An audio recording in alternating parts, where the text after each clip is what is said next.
Iran has expressed its readiness to support efforts for a ceasefire in Lebanon, with one condition: that Israel halts its ongoing military operations in Gaza.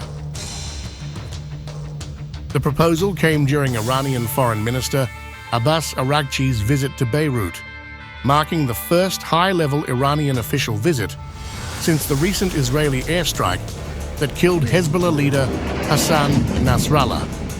Araghchi emphasized the importance of utilizing diplomatic efforts to counter what he described as the Zionist occupation's aggression.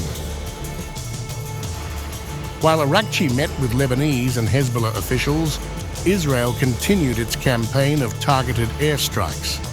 Israeli forces have focused on eliminating top Hezbollah commanders, with Hashem Safieddine seen as Nasrallah's probable successor, potentially among the casualties. Israeli officials are still verifying whether Safieddine was present at a Hezbollah intelligence facility near Beirut's airport when it was struck. In addition to Hezbollah leaders, Israel has also been targeting Hamas commanders stationed in Lebanon.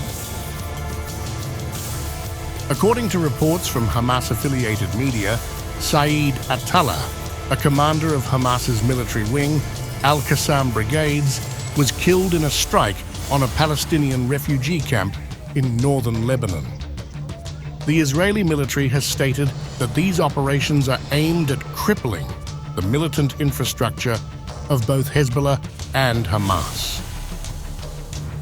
Iran's stance on the escalating conflict mirrors statements made by Supreme Leader Ayatollah Ali Khamenei, who justified Iran's recent missile strikes on Israel as legitimate retaliation. The shining job our armed forces 2 or 3 nights ago was fully legal and legitimate.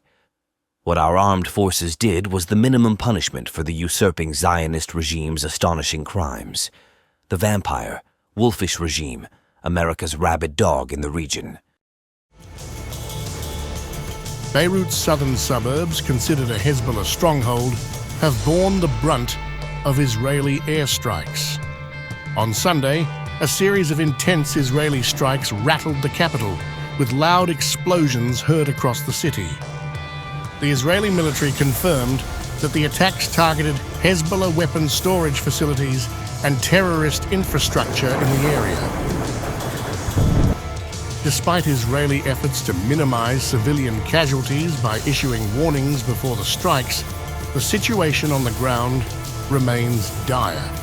Rescue operations in Beirut's southern Dahieh district have been impeded due to ongoing Israeli air raids, preventing authorities from assessing the full extent of the damage from earlier attacks. Hezbollah has so far remained silent regarding the possible death of Safieddine, who has been out of contact since an airstrike near Beirut's airport.